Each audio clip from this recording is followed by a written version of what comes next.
Hello everyone and welcome to yet another deck profile, first one of the 2025 year, and today we're gonna be talking about Charizard EX.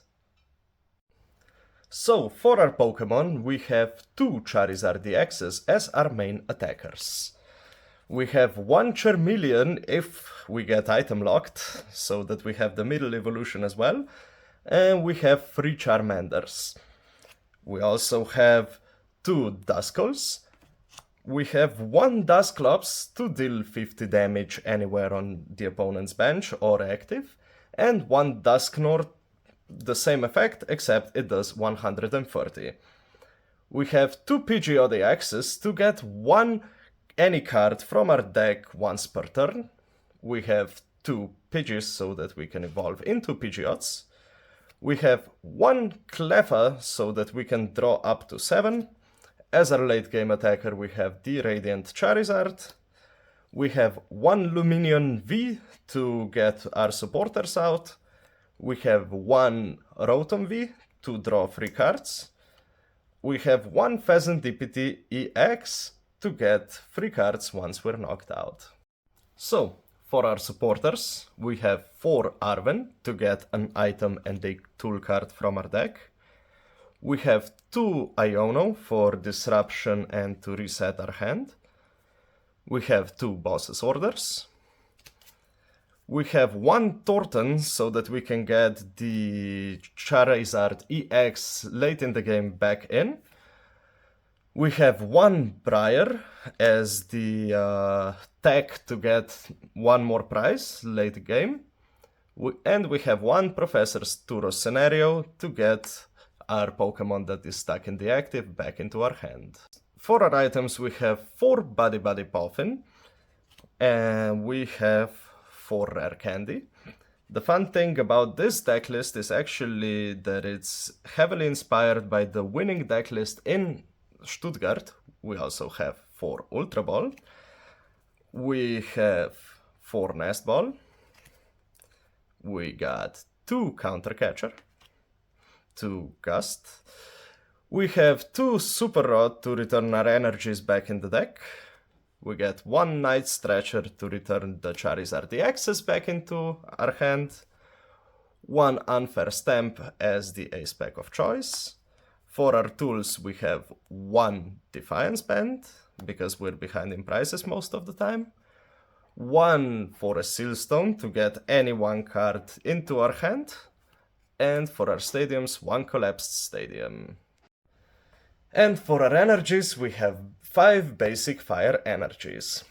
Like I said, this deck list is actually the winning deck list from Stuttgart Regionals, and why I chose this one exactly is because it's the first tournament in Europe when Surging Sparks were legal and it actually won, so yeah, that's why I think this deck list is really something worth taking a look at. So, as usual, let's talk a little bit about the interesting inclusions and exclusions in this list, and the most notable one is the exclusion of the third Charizard EX. I think it's not really necessary to have the third one, although many people play it, so yeah, it's very frequently played, but I think you can do a lot of stuff with just 2, unless both of them are priced, then you'll be kinda lost. So yeah, that's one of the interesting exclusions. The second thing is the use of the Unfair Stamp Ace Spec. Once again, this is a deck that has 3 options for Ace Specs. One is the Prime Catcher, which is not very used anymore. The second one that's getting a lot of traction lately is the Heroescape, and the most popular one is the Unfair Stamp, of course. Another interesting inclusion in this list is the use of Cleffa. Cleffa is not being very used anymore, but I think it's very cool to have Cleffa, mainly because you can reset your hand, you can draw up to 7, and yeah, it's a very good turn 1 attacker, if that makes sense, to get a lot of draw power in. So, next thing I want to talk is the matchups. So, how you want to approach your matchups. this is a list that really wants to go first, but doesn't mind going second. So when you win a coin flip, you want to opt to go first so that you get the turn 2 Charizards, turn 2 Pidgeots and such. But if you go second, you still have a lot of potential with Cleffa, with Rotom to get more cards in your hand. So yeah, it doesn't mind going second, but it prefers going first. So that's one thing you need to like take into account while playing this deck. The second thing I want, now the third thing actually, that I want to talk about are the matchups. And let's talk a little bit about the good ones, talk a little bit about the bad ones later, and touch base on the 50-50 matchups at the end. So the best matchups for this deck, in my opinion, are most likely the Raging Bolts, the Ancient Boxes, Rule Edges, Archelodons, a lot of decks that are getting more and more traction lately, the decks that are really going to be played a lot. They are always played a lot, they are always on the graphic at regionals, either in the top 6 most played decks or in the best of the rest, so you have a very good matchup spread.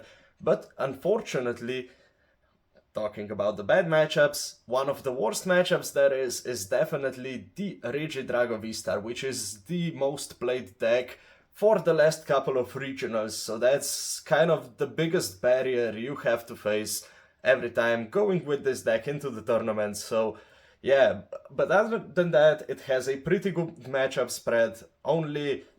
The only big problem being the Regidrago V-Star, and another archetype that's been getting a lot of traction lately, most certainly the control and stall archetypes like Snorlax, like Mimikyu, Ogerpon and such. Those are really horrible matchups for this deck. But in the other decks that are getting a lot of traction lately, for sure being the Gardevoir and the Goldingo, it actually has a pretty 50-50 matchup. So it actually has a great matchup spread, the only barrier in its success being, of course, the stall, control and Regidrago archetypes.